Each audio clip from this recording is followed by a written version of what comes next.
नमस्कार विद्यार्थी मित्रों, स्वागत है तमारू यूट्यूब चैनल अंदर। धोरण 9 ની અંદર हिंदी विषय में આપણે चर्चा કરીએ છીએ, જેમાં पाठ 5 છે स्वराज्य की नींव। એ પાઠ બરાબર આ લખેલો છે વિષ્ણુ પ્રભાકરે। આ ગદ્ય પાઠની અલગ અલગ નાના જે પ્રશ્નો છે, MCQ બરાબર વિકલ્પ છે, જે પછી એના ખાલી જગ્યા કરો કોટા કે કોઈ પણ એવા નાના જે પ્રશ્નો આવતા હોય છે વ્યાકરણલક્ષી અને પાઠને લક્ષી એટલે કે ગદ્યલક્ષી, એ દરેક હેતુલક્ષી પ્રશ્નોત્તરની આપણે ચર્ચા કરવાના છીએ। વિડીયો અંત સુધી જોજો, જેથી કરીને તમને પણ ખ્યાલ આવશે કે આ પાઠને લગતા જે પ્રશ્ન છે કઈ રીતના આવી શકે, પરીક્ષામાં પૂછાઈ શકે તો પણ તમને ખ્યાલ આવી જાય બરાબર। તો અલગ અલગ વિડીયોઝ છે, ફરી આપણે ન જોયેલા એવા વિડીયોઝ જોવા હોય તો પણ તમે ઉપરથી જોઈ શકશો। ચેનલના પ્લેલિસ્ટમાં જજો, ત્યાં તમને હિન્દીનું પ્લેલિસ્ટ જોવા મળશે તમારા સ્ટાન્ડર્ડ પ્રમાણે, અને એની અંદર તમને વિડીયોઝ જોવા મળશે। બીજા વિડીયોઝ પણ મુકાતા રહે છે, માટે ચેનલને પણ સબસ્ક્રાઈબ કરી દેજો અને અંત સુધી વિડીયો જોજો, જેથી કરીને દરેક પ્રશ્નના આ ઉત્તર છે એ કઈ રીતે આવે છે આપણે જોતા જઈએ બરાબર। તો વિભાગ પહેલો એનો આવે છે ગદ્યલક્ષી। પાઠને લગતા જે કંઈ પ્રશ્નો છે એ દરેક પ્રશ્નની આપણે ચર્ચા કરીએ। પહેલાં प्रश्न पहला है, निम्नलिखित विधान सही है या गलत यह बताइए। पहला है, झांसी की रानी ने निश्चय किया मैं ग्वालियर का किला नहीं दूंगी, वो गलत विधान है। दूसरा है, रानी की सेना के पास शक्ति है फिर भी वह दुर्बल है, वो सही विधान है। तीसरा है, तात्या ब्रह्मभोज में लगे हुए थे, ये भी सही विधान है। चौथा है, जूही अच्छी नर्तकी थी, ये भी सही विधान है। पांचवा है, लक्ष्मीबाई स्वराज्य की नींव का पत्थर बनना चाहती थी, ये भी सही विधान है। दूसरा प्रश्न है, निम्नलिखित प्रश्नों के उत्तर एक एक शब्द में लिखिए। पहला वाला है, झांसी अपना कौन सा राज्य अंग्रेजों से वापस लेने का निश्चय करती है, उसमें आंसर आएगा कालपी और ग्वालियर। दूसरा है, रानी लक्ष्मीबाई की दो सखियों के नाम बताइए, उसमें आएगा जूही और मुंदर। तीसरा है, जूही युद्ध के समय कौन सी जिम्मेदारी संभालती थी, उसमें आएगा आंसर तोपखाने की जिम्मेदारी संभालती थी। चौथा है, रानी लक्ष्मीबाई किस बात से तात्या पर नाराज थी, तो अनुशासनहीनता से वो नाराज थी। प्रश्न नंबर तीसरा है, निम्नलिखित वाक्य कौन किससे कहता है वो लिखना है। पहला वाला है, मैं अपनी झांसी नहीं दूंगी, तो ये रानी लक्ष्मीबाई ने जूही से कहा। दूसरा है, महारानी आप तो गीता पढ़ती है, तो ये जूही ने रानी लक्ष्मीबाई से कहा। तीसरा है, ओह समझी तुम तो उनका पक्ष लोगी ही, तो ये मुंदर ने जूही से कहा। चौथा है, भाई साहब आप यूं कब तक फटकारती रहेगी, तो ये तात्या ने रानी लक्ष्मीबाई से कहा। पांचवा है, सरकार आज मैं बराबर आपके साथ रहूँगी, तो ये मुंदर ने रानी लक्ष्मीबाई से कहा। छठा है, और मैं तोपखाना संभालूंगी, तो जूही ने रानी लक्ष्मीबाई से कहा।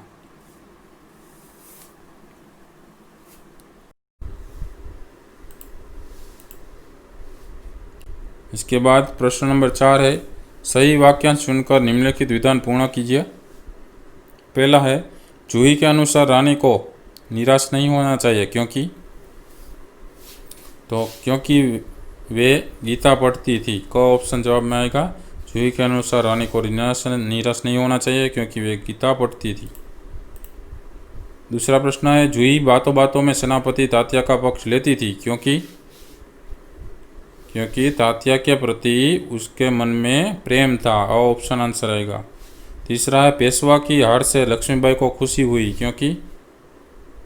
क्योंकि पेशवा की आंखें खुलने के लिए यह जरूरी था, उसमें आंसर आएगा क ऑप्शन।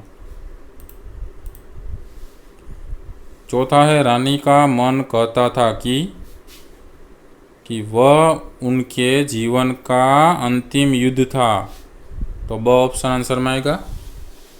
प्रश्न नंबर 5वां है, निम्नलिखित प्रश्नों के साथ दिए गए विकल्पों में से सही विकल्प चुनकर उत्तर लिखिए। पहला वाला है, जिस खाली जगह है तुम जैसी नारियां रखने जा रही है वह निश्चय ही महान होगा, तो जिस स्वराज्य की नींव, तो आंसर में आएगा डी ऑप्शन। दूसरा है मैं खाली जगह के लिए नाच सकती हूँ, स्वराज्य के लिए नाच सकती हूँ। आंसर में आएगा बी ऑप्शन। तीसरा है वे ठोकर मारकर क्या दूर नहीं कर सकती। आंसर में आएगा अपने सरदारों की मदहोशी, सी ऑप्शन आएगा आंसर में। चौथा है जूही तात्या को कहाँ से खींच कर ला सकती है। आंसर में आएगा पाताल से, ये ऑप्शन आंसर में आएगा। प्रश्न नंबर 5वां है लक्ष्मीबाई क्या पढ़ती थी। लक्ष्मीबाई वो गीता पढ़ती है, तो आंसर में आएगा बी ऑप्शन। छठा है जूही देश के लिए किसे ठुकरा सकती है, सरदार को। आंसर में आएगा डी ऑप्शन। सातवां है तोपें किसके उपलक्ष्य में चल रही थी, तो ब्रह्मभोज के उपलक्ष्य में चल रही थी। आंसर में आएगा सी ऑप्शन। आठवां है रानी लक्ष्मीबाई ने क्या प्रतिज्ञा की थी, तो रानी लक्ष्मीबाई ने झांसी को फिर से जीत लेने की प्रतिज्ञा की थी। आंसर में आएगा बी ऑप्शन। नौवां है जूही अच्छी खाली जगह थी, जूही अच्छी नर्तकी थी। आंसर में आएगा बी ऑप्शन। विभाग दूसरा है व्याकरण लक्षी जो प्रश्नोत्तर है वो यहाँ पे देखने को आपको अलग अलग व्याकरण लक्षी जो एग्ज़ाम में भी आ सकते हैं, तो ऐसा देखना है, अंत तक आप देखते जाएगा। पहला वाला है निम्नलिखित शब्दों के पर्यायवाची शब्द लिखना है, तो देखते जाते हैं पर्यायवाची शब्द कौन कौन से होते हैं।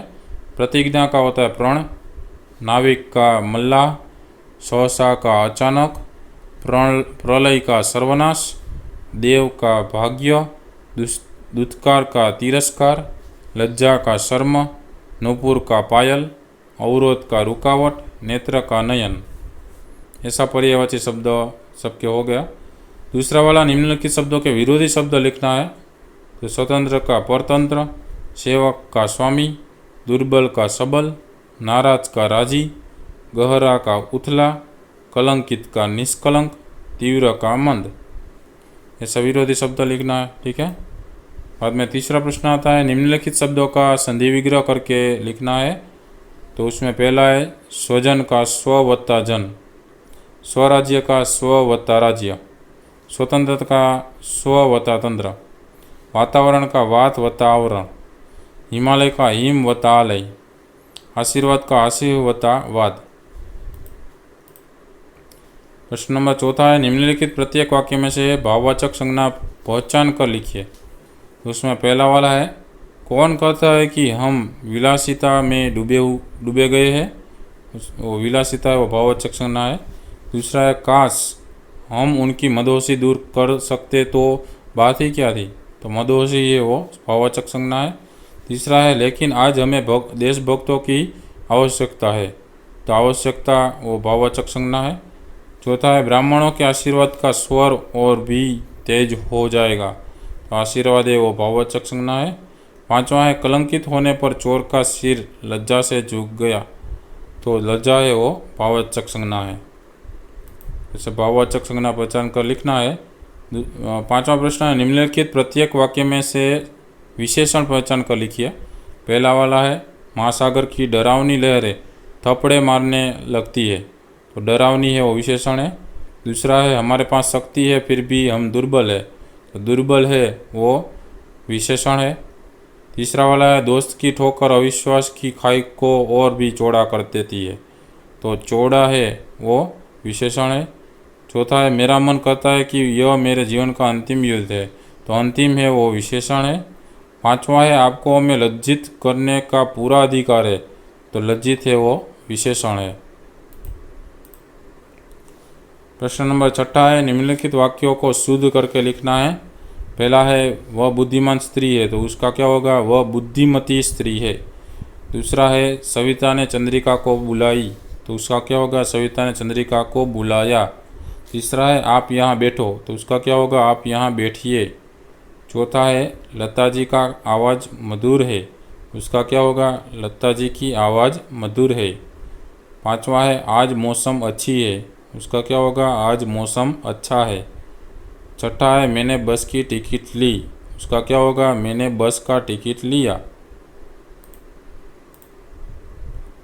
सातवां प्रश्न है निम्नलिखित शब्द समूह के लिए एक शब्द में लिखना है। पहला वाला है धरती और आकाश के मिलने का स्थान, उसको कहते हैं क्षितिज। दूसरा है निराशा या क्रोध में मुंह से निकलने वाली श्वास, उसको कहता है निश्वास।